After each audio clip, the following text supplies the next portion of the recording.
Railway Refraction 5, part 2 of my 4-part miniseries that may or may not become a 5-part miniseries, but more on that later. This game mode is kind of like a boss rush. You pick a team, put them on a section and clear station after station of bosses, Pekatulum, and strangely enough other Sinner IDs. Section 1 consists of 4 stations, of mostly bosses that I've seen and fought dozens of times in the Mirror Dungeon. We've got a Hurting Teddy Bear, the Rose Hunter, some Class 3 Pekatulum, according to the wiki, and lastly something called the Sleeping Bag of Bygone Days. This one I hadn't fought before. There is a catch though. Whatever team you decide to send on Section 1, you cannot send on Section 2, and typically as you progress through sections you'd expect the difficulty to get harder. For that reason, on Section 1 I used a ragtag band of Hieshou IDs and whatever else I had lying around, saving my new charged sinking team for the later stages. Station 1, the Hurting Teddy Bear. My strategy is to either use skill 3s or defend skills on the Hieshou to get their buffs going nice and early. I leave an attack open for Mao Faust to get her assisted defense off, and although she can't gain stacks yet until we have enough Gluttony Sin built up, it does essentially give us one free attack for more damage.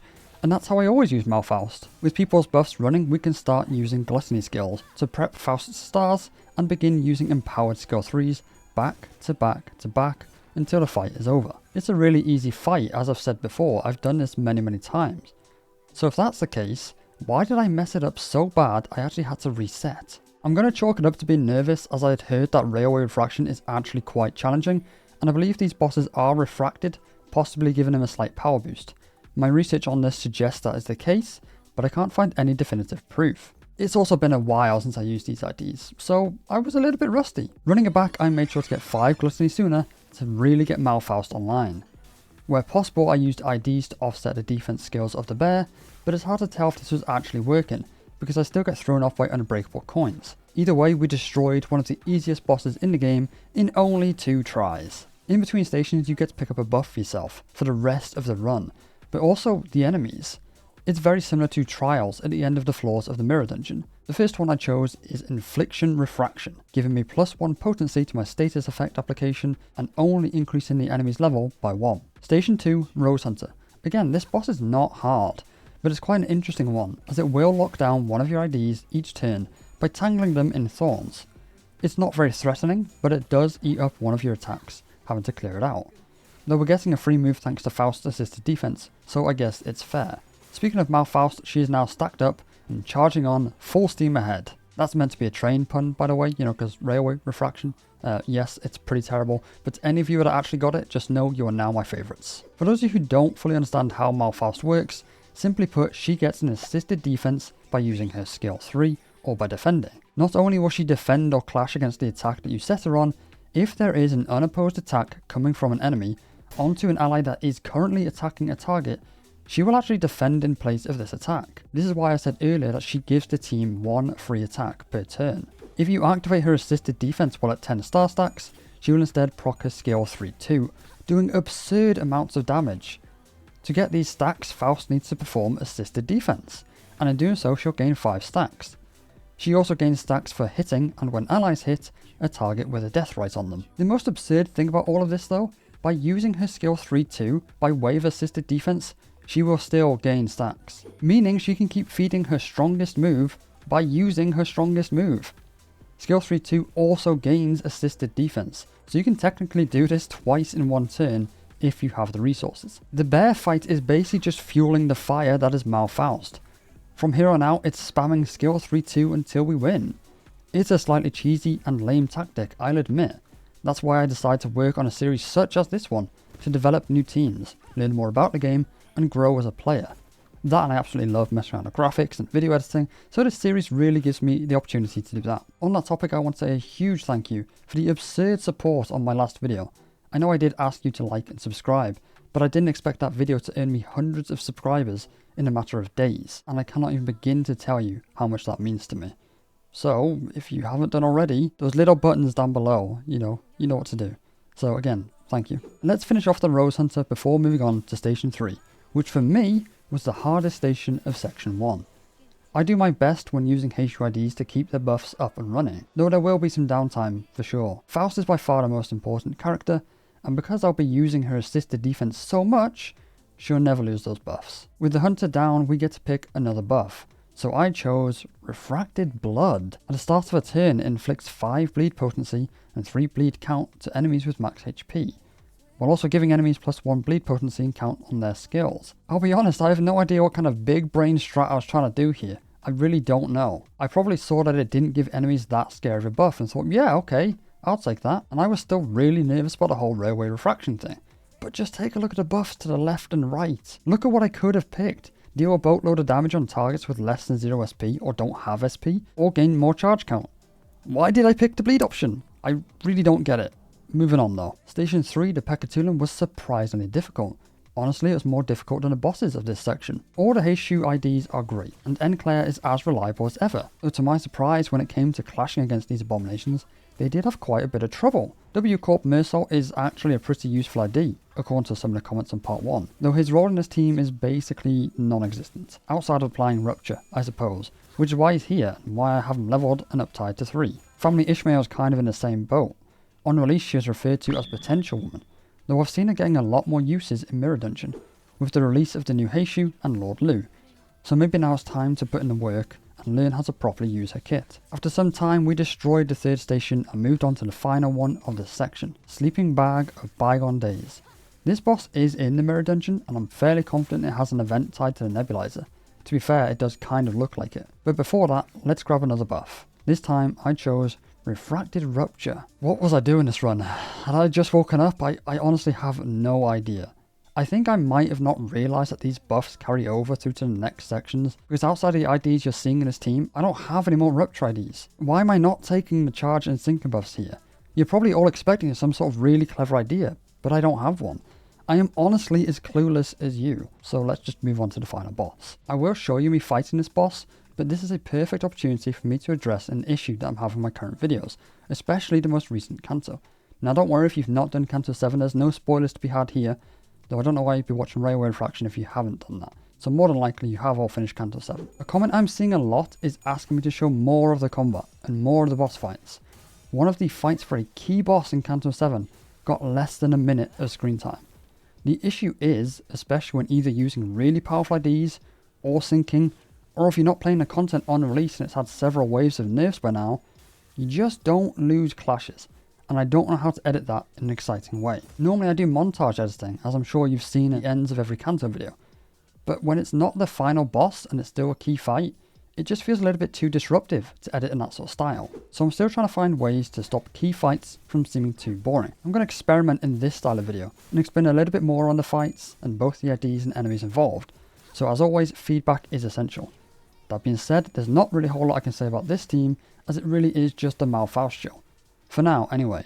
But in the not so distant future, this team's going to look very different, and go from being Mao Faust and friends, to Lord Lu the Puppet Master. This time with the buffs, I picked Nebulizer, giving my team some poise potency and count at the start of a wave. There really wasn't a strong alternative, though I could see a benefit from the ego skill damage, but to play it safe, I just picked the one that buffed the enemies the least. Section 1 cleared in 20 turns. I think that's okay, I honestly don't know.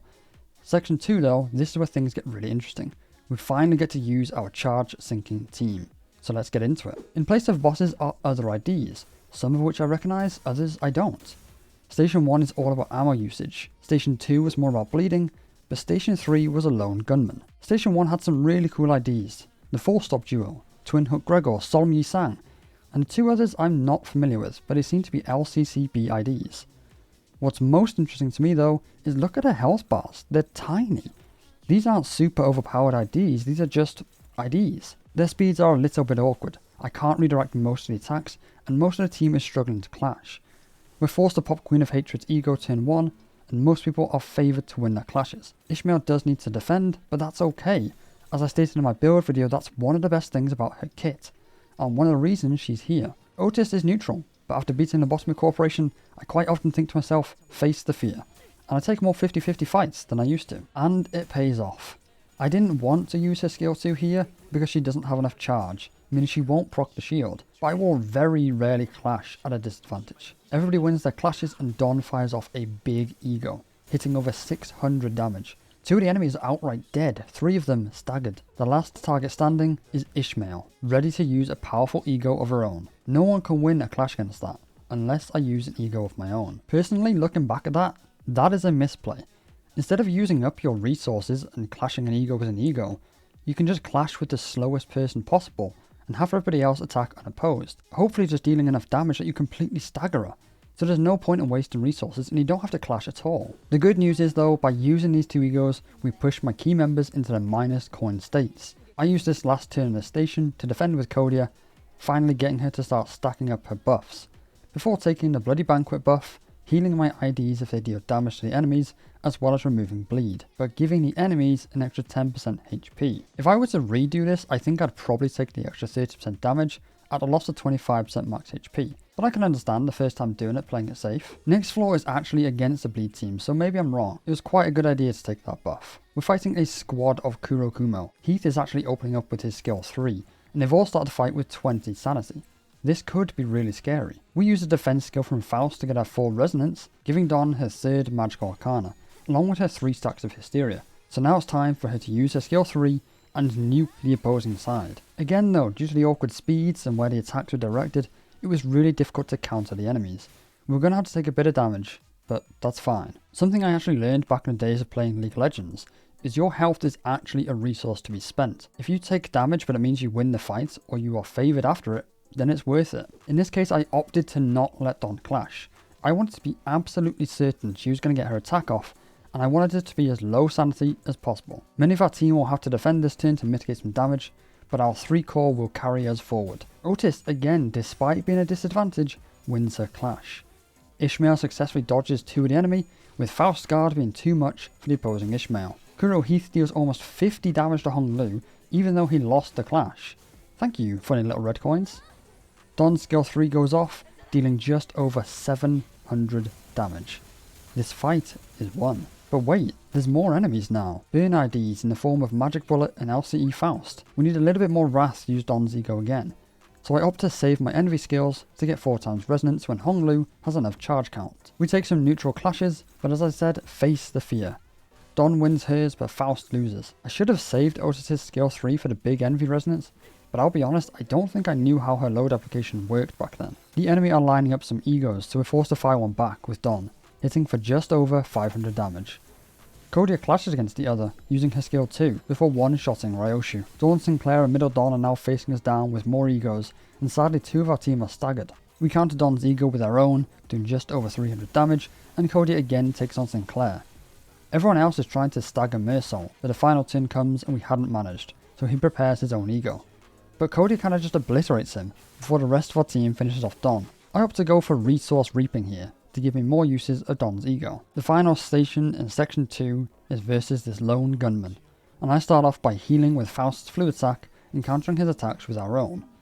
On our next turn we continue this trend with 6 dominating clashes, though thanks to the red coins we do still take chip damage. Don fires off a skill 3, doing over 300 damage, and the following turn we do a little bit more maintenance on the team. Heals from Faust, stacking buffs on Kodia, while also stacking sinking against the target. We enter the next phase where some G-Corp show up, prompting me to fire some AoE downrange to get rid of them faster. Faust's skill 3 deals some big damage before the laser beam of love and hate rips through the enemy lines. His shield is gone and he is staggered. I clash with the 2 left standing and I finish off the boss with everybody else. As I said in my last video, this team is built around Don.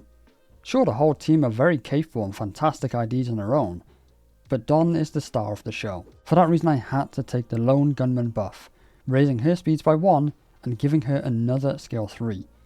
With section 2 finished, taking 14 turns, it was time for section 3. 4 waves of terrifying blood fiends, lessers and bosses, finally finishing off with one big final boss. We take our charge sinking team with us, but this time we know how this fight works, so it's going to go a lot smoother. Unfortunately Kodia keeps starting fights with her skill 3, and I can't bring myself to delete it with a defend.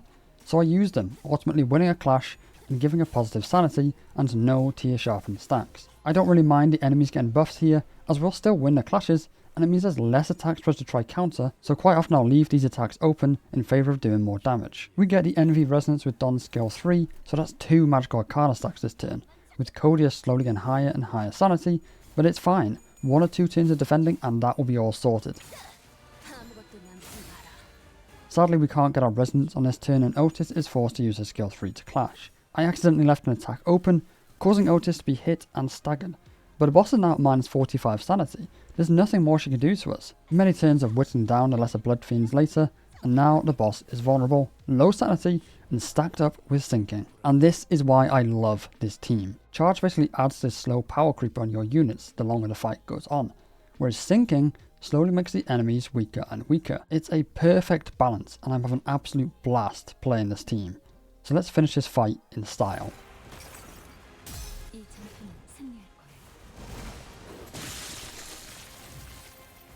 The next buff we get is Refracted Envy. Now we are talking. That is a major buff. Envy skills deal 30% more damage, and the envy resistance of the final boss of section 3 now becomes weak. Sure, the enemy gain clash power and deal more damage, but that is a worthy trade-off. Station 2 of this section is actually more IDs. We've got the Blood Fiends, Red Eyes Hieshou, and Rhino Mersault. At first it might seem like a charge ID doesn't fit in their team. Well, technically I guess there's two, but I'm talking about the hulking man beast at the front. Actually though, Rhino Mersault is a bleed count machine. Over 700 damage from another Don Ego, killing half the enemy while staggering 2 of the final 3. Unfortunately though, we're facing down an Ego from the Rhino. Fluid Sack is dominating in this clash, and gives me an opportunity to heal up in the process.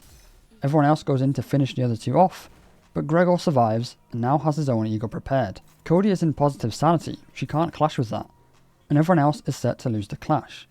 So I learned from my previous mistake, and have the slowest member clash while everyone else deals 3 damage, in hopes that we stagger them. Or I guess we could just kill them. By using the same trick against Mersault, we kill him without having to clash. Well, look at that, another good buff for us. Refracted Charge. On hit with skills that consume 8 plus charge count, add 0.1 to the envy resistance on the target. A lot of Project Moon's wording is really strange to me, and honestly it feels quite backwards. To me that sounds like it's increasing the defense of the enemy, making them more resistant to envy. But how I think it actually works is it's literally just a multiplier. The last reward we chose set a boss at 1.25, so I believe that means he takes an extra 25% damage from envy attacks. This latest buff could set him to 1.28, so he takes an extra 28% damage instead. The next station has 3 strong Blood Fiends. To deal as much damage as I can, I once again leave the buffs from Dulcinea open. It's time again for a big skill 3 from Don, and some nice envy resonance to get more damage out of Faust. The priest's morale is broken, Dulcinea is close, and the barber is staggered. Now it's time to unleash some big damage. All 3 of them are low, so let's take this opportunity to get some magical arcana stacks built up. Despite winning the clash against Dulcinea, she still deals over 200 damage in return, and the bleeds are chipping away at us. We get some much needed kills, but now we're really hurting. I set a whole team to defend, while Kodia gets the priest low and Faust fluid sacks to heal. Next turn we opt to defend with everybody, and Faust fluid sacks once more, keeping us nice and topped up for the last fight.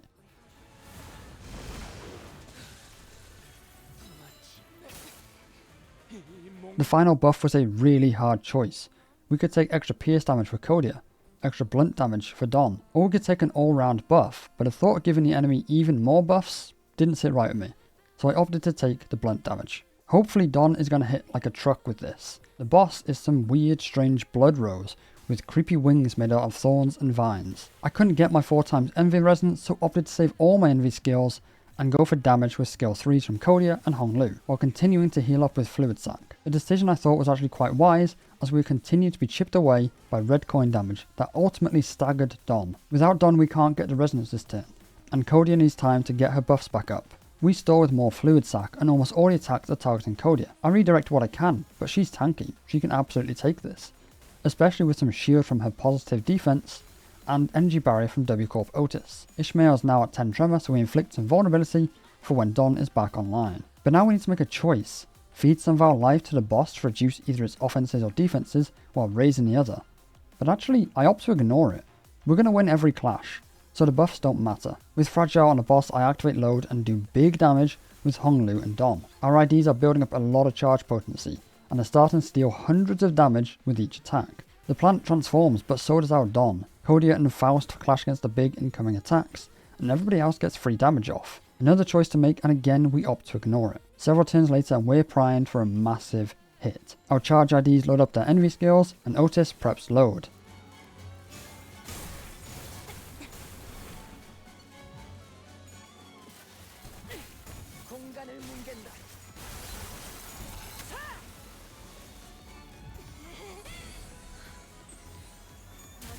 Don's final skill 3 finishes the fight. What a fitting end, taking home 26% of the team's damage. Honestly though, I thought it'd be a lot higher than that, considering she is doing big AoEs. The final section took 29 turns, giving me a total clear count of 63 turns. I don't know how good that is, but I know for a fact I can get that much lower.